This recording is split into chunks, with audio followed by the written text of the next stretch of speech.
दोस्तों अभी हाल ही में आपने सुना होगा कि चाइना ने अरुणाचल प्रदेश के कुछ प्लेसेस के नाम को रीनेम किया है, यानी कि चेंज किया है। और ये क्यों करता है? अक्सर आपने देखा होगा कि ये कोई पहली बार नहीं है जब चाइना ने नामों में उलटफेर किया है, या कई बार वो इंडिया के कुछ प्लेसेस को अपना नाम देता है या बताता है कि ये इंडिया का नहीं चाइना का पार्ट है। तो ये सारी चीज़ें इसलिए क्योंकि चाइना ना तो किसी एग्रीमेंट को मानता है और ना ही किसी पैक्ट को, ना ही किसी ट्रीटी को। हमेशा एग्रीमेंट, पैक्ट, ट्रीटी जो भी हैं उनका हमेशा से ये उल्लंघन करते हुए आया है, यानी कि इनका वायोलेशन करते हुए आया है। और ऐसा इसकी हर बार से इसकी आदत सी हो गई है। तो इसके बारे में कौन कौन सी चीज़ें हैं जो कि हमें जाननी चाहिए और हमारे एग्ज़ाम के पर्पज़ से काफ़ी ज़्यादा इम्पॉर्टेंट होती हैं। दोस्तों अभी ये चर्चा में क्यों था? क्योंकि चाइना की जो मिनिस्ट्री ऑफ सिविल अफेयर है, उन्होंने एक पैमानीकृत किया, यानी कि स्टैंडर्डाइज किया कि अरुणाचल प्रदेश के 15 प्लेसेस हैं जिनको इन्होंने रीनेम किया, चेंजमेंट किया। और ऐसा इन्होंने क्यों किया, इसके बारे में हम लोग जानेंगे। दोस्तों सिंपल सी बात है, ये समझिए कि मान लीजिए ये कंट्री है इंडिया और यहाँ की जो ऑफिशियल लैंग्वेज है वो है हिंदी। मान लीजिए कोई कंट्री है, चाहे वो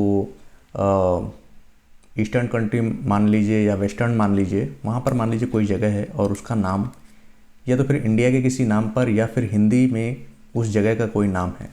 तो क्या उस जगह का जो नाम है वो हिंदी में है या इंडिया के किसी मोस्ट पॉपुलर लैंग्वेज या किसी जगह से बिलोंग करती है, तो क्या वो जगह इंडिया की हो गई?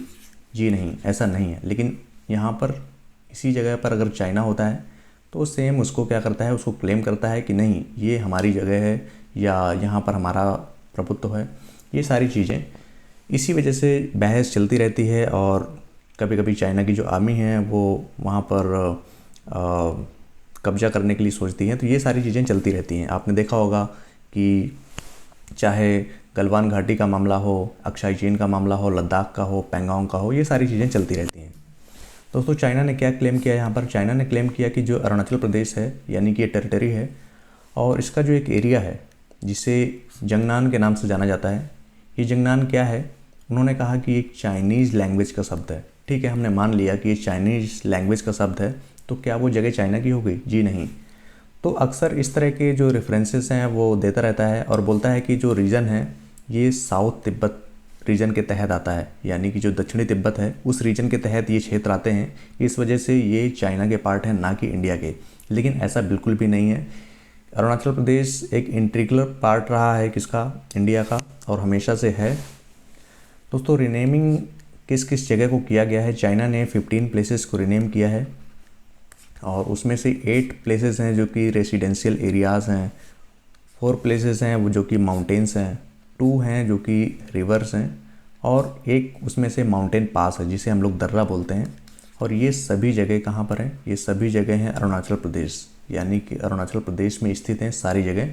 इसमें से 8 रेसिडेंशियल एरियाज़ हैं, 4 माउंटेन्स हैं, 2 नदियाँ हैं और एक माउंटेन पास जिसे हम लोग पर्वतीय दर्रा बोलते हैं। ये सभी जगह कहाँ पर हैं? अरुणाचल प्रदेश में है। तो इन 15 जगहों का उन्होंने क्या किया? रीनेम कर दिया है। इसमें से इंडिया ने क्या रिस्पांस दिया है, क्या प्रतिक्रिया दी है? दोस्तों अरुणाचल प्रदेश जो है वो हमेशा से एक इंटीग्रल पार्ट रहा है, यानी कि संप्रभुत्व अभिन्न अंग रहा है भारत का। और उन्होंने कहा कि उसका नाम चेंज कर देने से ऐसा कुछ फैक्चुअल नहीं हो जाएगा, ऐसा कुछ भी परिवर्तित नहीं होने वाला है कि उन्होंने नाम चेंज कर दिया तो ये चाइना का पार्ट हो जाएगा। ये सारे छोटे मोटे काम वो करता रहता है। दोस्तों क्या ये पहली बार हुआ है? जी नहीं। प्रीवियस अगर इंस्टेंसेस की बात करें तो previously assigned Chinese names for 6 places in the state in 2017 में इसने 6 जगहों के नाम बदले थे और उसमें से कुछ जगह हैं, तवांग है, कराडादी है, वेस्ट सियांग है, अंजा है एंड सुबनसिरी, ये प्लेसेस हैं। तो मान लीजिए आपसे पूछा जाता है कि इससे पहले कौन कौन से कितने प्लेसेस को उन्होंने रीनेम किया था, तो आप बता सकते हैं कि 2017 में 6 प्लेसेस को उन्होंने एक चाइनीज़ नेम के तौर पर असाइन किया। दोस्तों इसका मूव करने का रीज़न क्या है? आप जानते हैं कि चाइना और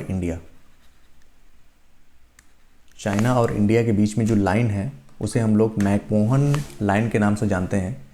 और मैकमोहन लाइन के नाम से जानते हैं। और ये जो एक एग्रीमेंट है मैकमोहन लाइन का, ये 1914 में साइन किया गया था। तो ये भी मोस्ट इम्पॉर्टेंट हो जाता है कि जो मैकमोहन लाइन का एग्रीमेंट था वो इंडिया और चाइना के बीच कब साइन किया गया था, 1940 में। दोस्तों ये एक लीगल स्टेटस है, लेकिन इसको एक्सेप्ट करने से चाइना एकदम मना कर देता है। और इसी वजह से अक्सर क्या कहता है कि ये जो टेरिटरी है इसमें अक्सर ये क्लेम करता रहता है कि इसके कुछ प्लेसेस चाइना के अंतर्गत आते हैं या कुछ जगह चाइना के पार्ट हैं, और उनके नाम चेंज करता रहता है, जो कि बिल्कुल ही गलत है। दोस्तों यहाँ पर आपने ये देखा कि चाइना जो है, चाइना और इंडिया के बीच जो लाइन है वो मैकमोहन के नाम से जाना जाता है। और यहीं पर जो इंडिया और पाक, इन दोनों के बीच जो लाइन है उसको क्या कहते हैं, उसको कहते हैं रेड क्लिफ।